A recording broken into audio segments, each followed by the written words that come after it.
Alright, so our motivational systems are popping up these little personalities all the time, and one of the dictums of psychoanalytic thought is that those little motivational personalities can more or less have a life of their own, because they're subsets of you, and if they're not integrated into the complete personality well, then when they emerge they're going to be rather primordial and unsophisticated. And you see this in people, for example, who have outbursts of anger.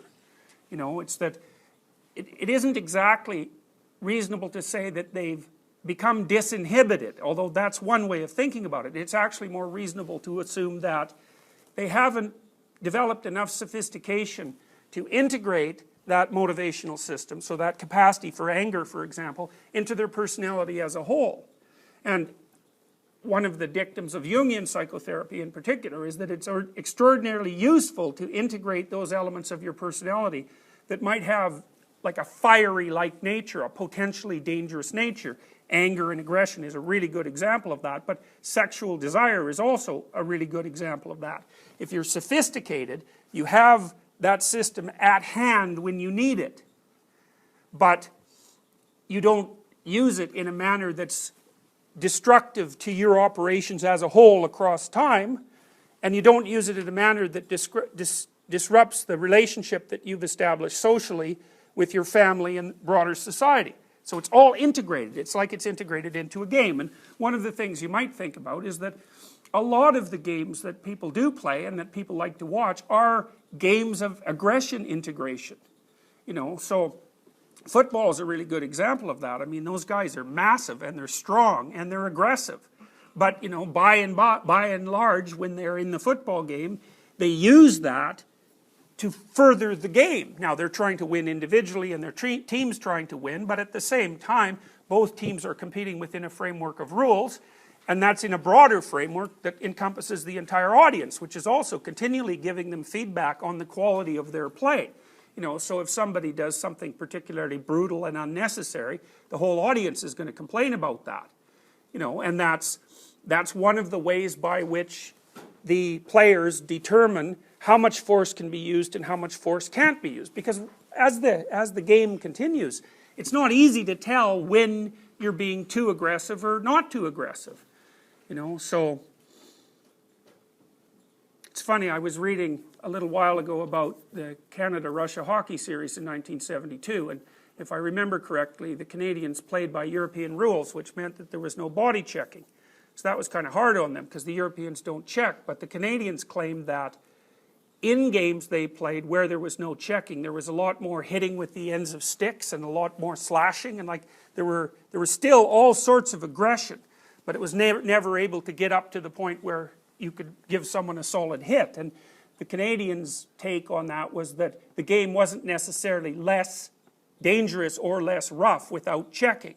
It's just that the aggression got subordinated. And so, it's not an easy thing to figure out exactly what level of force is necessary to push any given thing forward.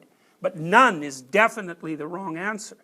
And if you're ever involved, which you will be, and no doubt are now, if you're involved in difficult negotiations as you move forward, salary negotiations or negotiations about a given project, or even complaints, that even attempts on your part to solve problems at work, like being subject to to arbitrary tyranny or being bored to death by a useless project or something like that, if you don't have that capacity for force at hand, you're not going to win. You're not going to win. You're just going to get walked over. And how much force you need, that's part of the ongoing dialogue. And that's really worth thinking about. A lot of what happens in psychotherapy, as well as exposure to things that people are afraid of, and the development of new micro skills. So for example, if I have a client who isn't very socially skilled, we might practice things like shaking hands and telling each other who we are. Because if you don't have that down as a routine, it's difficult to make a foray into a broader social environment. So sometimes people are stopped socially because they lack micro skills, and sometimes it's because they're afraid, and those two things interplay. But another thing that happens in therapy an awful lot is that people come in for assertiveness training.